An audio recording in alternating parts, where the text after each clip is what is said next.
Jeudy, and Shedeur Sanders fighting at practice might have stolen headlines, but it's a distraction from the real battle. The one Sanders is quietly losing off the field. For the most Googled athlete in the world to become nearly invisible within months of joining an NFL team is no accident. It's design. The Browns' leadership, gripped by fear of past failures, has systematically muted their most marketable star. They didn't just want a quarterback. They wanted a sanitized version, one who wouldn't challenge their image or draw attention beyond football. But in the process, they've alienated fans, killed momentum, and erased the cultural currency that Sanders brought with him. If you're into the real story and all the messy twists they don't show on highlight reels, go ahead and subscribe. And if you're sticking around to see how this Browns QB chaos plays out, you should definitely be subscribed. The NFL isn't just a sport. It's an entertainment empire. Sanders had the rare potential to bridge that gap. Football skill fused with viral magnetism. His sidelining isn't about immaturity or inexperience.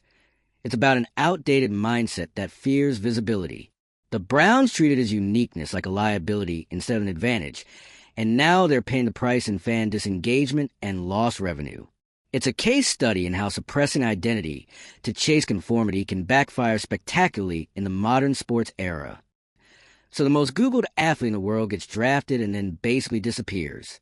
Not from the game, but from the culture, from headlines, from hype, from the buzz that made him a phenomenon, all because the Cleveland Browns didn't know what to do with him. This is the story of how the Browns took a global superstar, Shedeur Sanders, and flattened him into just another NFL quarterback. How they took someone who could have made Cleveland a must-watch team and instead dimmed every light around him. The internet's most searched name, a walking marketing engine, a pop culture magnet, and the Browns made him boring, and now it's unraveling. It all blew up this week when Mary Kay Cabot, Cleveland's longtime Browns beat reporter, snapped on Kevin Stefanski after Shedeur Sanders and Jeudy were caught fighting live during practice. Tensions boiling over, cameras rolling, and for once, everyone started paying attention again, not because the Browns planned it, but because chaos forced it into the spotlight. But to really understand how we got here, we have to look at what the Browns did to Shedeur, or more accurately, what they refused to let him be. Let's start with the basics. Shedeur Sanders isn't just another young QB. This man is a cultural force. The stats back it up. Google named him the most searched athlete in the world. Not just in the U.S., not just in college sports.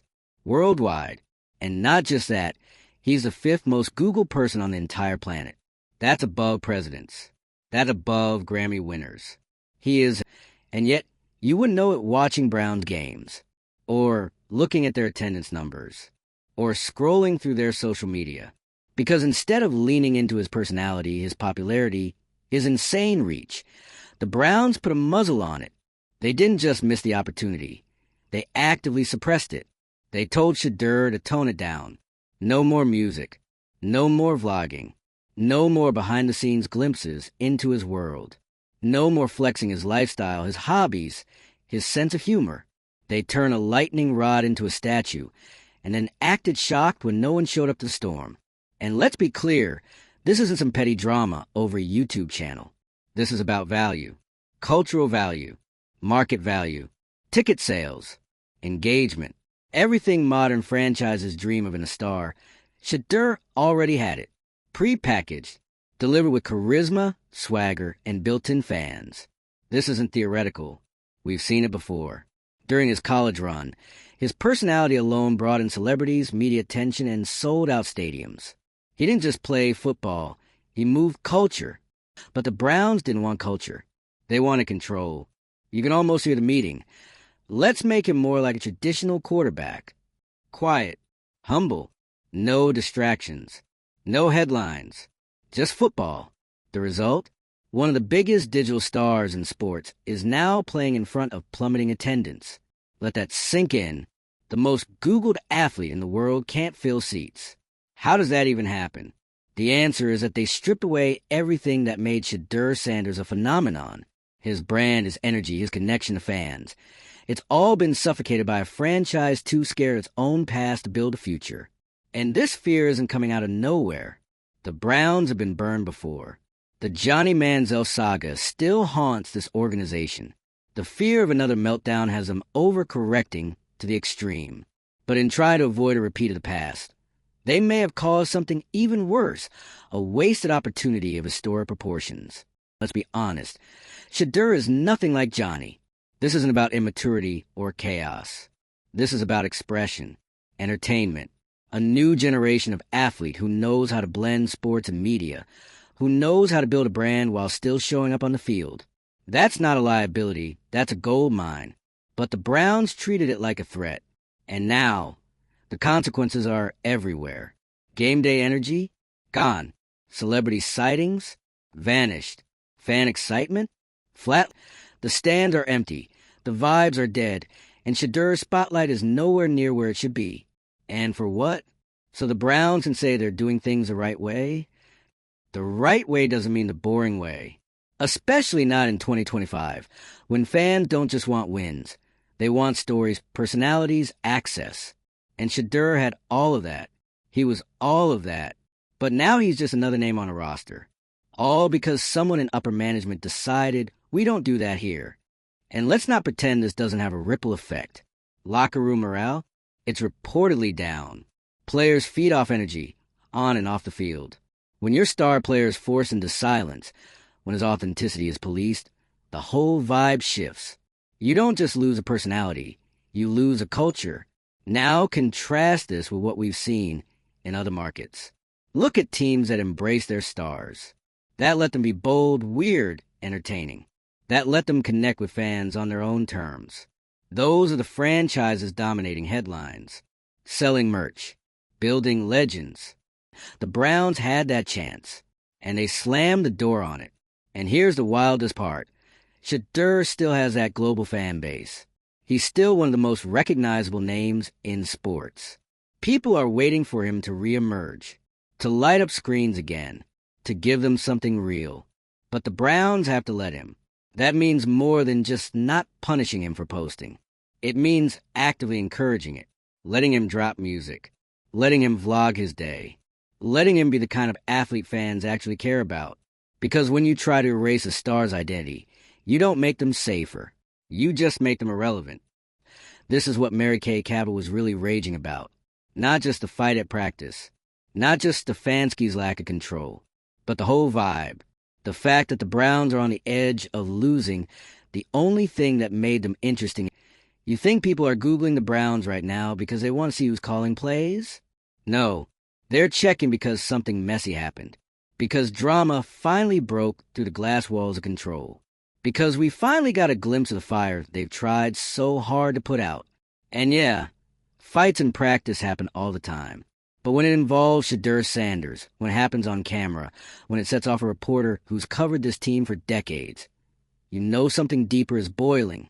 This isn't about one fight.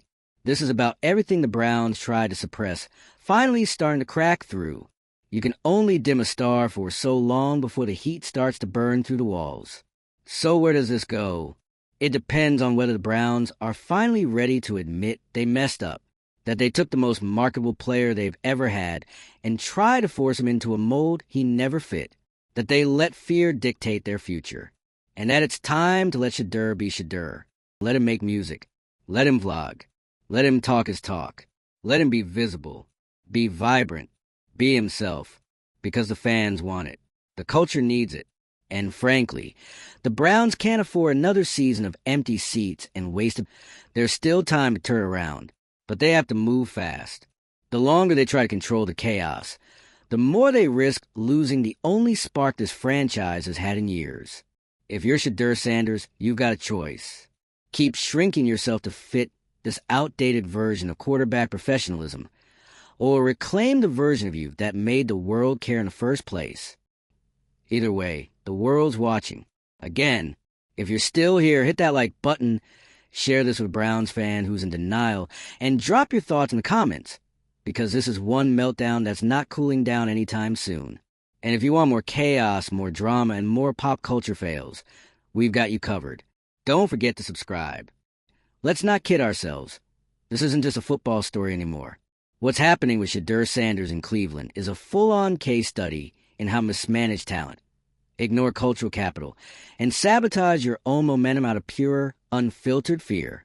Because when you strip it all down, this isn't even about Shedeur's stats or his gameplay.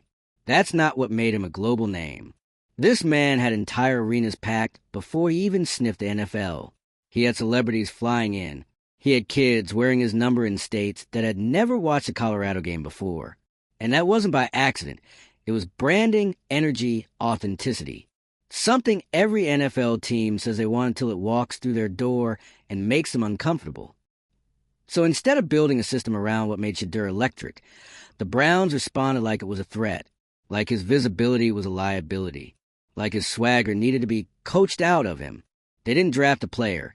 They drafted a narrative and then tried to rewrite it completely. And now, they're standing in the rubble of their own decisions, wondering why it all feels so flat. There's a reason fans are disconnected. You can feel it in the stadiums. You can see it in the merch numbers.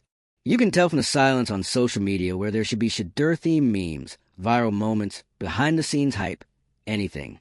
But instead, it's just football, regular, predictable, dry, and let's be real, Shedeur Sanders was never supposed to be regular. You don't become the most searched athlete on the planet by playing it safe. You don't leapfrog over global soccer stars and Olympic icons by running vanilla post-game interviews and keeping your hobby secret. You do it by being a brand, a living, breathing cultural moment. And the Browns had that in their hands, and still chose to treat him like a backup with vlog addiction. And speaking of the vlog, why are we acting like that a problem? The NFL is fighting tooth and nail to stay culturally relevant with Gen Z. And here you have Shedeur, someone who's fluent in the language of social media, who understands how to talk to an audience that doesn't watch cable, and the Browns said, nope, too loud, too flashy, too much. It's like buying a Ferrari and never taking out a garage because you're scared it'll get dirty. And let's talk about the consequences, because they're not just cosmetic. When you silence a player like Shedeur, it doesn't just hurt him. It damages the entire ecosystem around him. The vibe is off. The momentum gets choked out. And what's left is a lifeless product that doesn't move tickets, doesn't trend, and doesn't matter beyond the stat sheet. We're seeing that now. The same player who once had ESPN bending over backwards to cover his every move is now playing games that barely make highlight reels. The stadiums are half full. The sidelines look tense. The fans aren't connecting. And you can't fake that kind of energy. It has to be real. What's wild is that this was all so avoidable. Let's rewind. After Shedeur got drafted, there was a window, brief, bright, and full of possibility, where the Browns could have leaned into everything he brought with him. The charisma, the story, the access. A new face of the franchise who didn't just want to win, but wanted to be seen, wanted to share, wanted to give fans a front row seat into what being a modern athlete actually looks like. But nope, Cleveland blinked. It's like they couldn't handle the idea that a quarterback could be both a leader and a lifestyle icon. That being visible doesn't mean being distracted. That a little swagger doesn't mean disaster is on the horizon. And that just because Johnny Manziel flamed out doesn't mean every confident, expressive QB is a ticking time bomb. They tried to make Shedeur Sanders fit a box that should have never existed. And in doing so, they killed the very thing that made him valuable in the first place. Meanwhile, you look at the data, and it's jaw-dropping. Shedeur wasn't just trending during college. He was dominating Google's search report. More search than LeBron. More search than Travis Kelce. The kind of numbers that make marketing execs foam at the mouth. Do you realize what most franchises would pay for that kind of attention? But not Cleveland. Nope. They had a once-in-a-decade opportunity to make their team relevant beyond the scoreboard, and they let it rot. They chose irrelevance. And now we're at the point where even Mary Kay Cabot, someone who's watched the Browns cycle through dysfunction for years, is going off on the coaching staff. You know it's bad when the beat writers stop trying to spin the positives and just start calling it like it. This isn't just about a fight at practice. This is about a team that's slowly collapsing under the weight of its own bad decisions. Players are frustrated. Media is frustrated. Fans are checked out. And Shedeur? He's caught in the middle, silenced by a team that never understood who they were dealing with. It's not too late to fix it. But let's be honest, the clock is ticking. And the fix isn't complicated. It starts with letting Shedeur breathe again. Let him post. Let him create. Let him exist as more than just a quarterback. Let the fans connect with him on the level they want to. Because they still care, they just don't feel welcome right now. And from a business perspective, it's a no-brainer. When your star becomes a brand, you become a brand. Ticket sales go up. Merch moves. Media attention spikes. Suddenly, Cleveland becomes a team people talk about, not just a name on the Sunday schedule. But that only happens if the Browns are willing to loosen their grip, to admit they got it wrong, to recognize that protecting the player isn't the same thing as erasing him. This obsession with control is choking the life out of a golden opportunity. And the sad part is, you can already see the fan base splintering. The people who followed Shedeur from college are fading out. The new fans he brought in aren't sticking around. And the old school base? They're tired. Tired of false starts. Tired of mismanagement. Tired of watching other teams build empires, while Cleveland clings to outdated ideas of what a franchise quarterback should act like. We're in the era of personality-driven sports. This isn't the 1980s anymore. It's not about being the quiet leader in the locker room and the ghost to the outside world. That formula is dead. It's about connection, visibility, vibe. And if the Browns can't see that, someone else will. Because here's the hard truth. Shedeur Sanders doesn't need the Browns to stay relevant. He doesn't need their platform. He is a platform. Give him a mic, a camera, a beat. He'll create a bigger moment than most teams can manufacture in an entire season. That's power. That's influence. And it's not going away. So the real question is, will Cleveland figure out before he takes his brand and his game somewhere? Because the fight with Jeudy, that was a symptom. The real disease is deeper. This is a team that doesn't know how to handle a star. And unless something changes, they're going to lose the one they've got. So yeah, Mary Kay Cabot went off.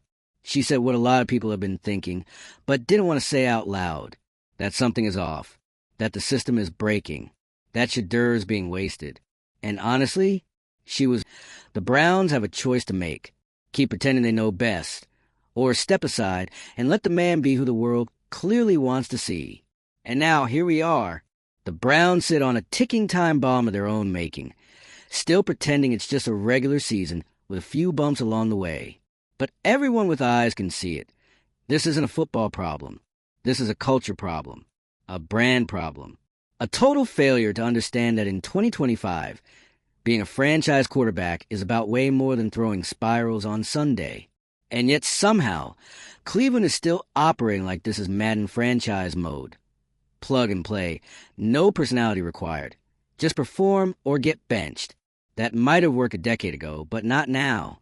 Not when athletes are as much a part of the entertainment industry as they're the sports world. You can't just draft Shedeur Sanders and expect him to be invisible. That's not what you signed up for. That's not what the fans followed him for. People didn't show up to his college games because he had a 3-to-1 touchdown to interception ratio.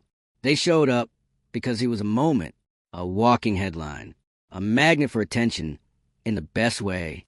He made it, but what's happening in Cleveland isn't fun. It's tense. It's awkward. It's sterile.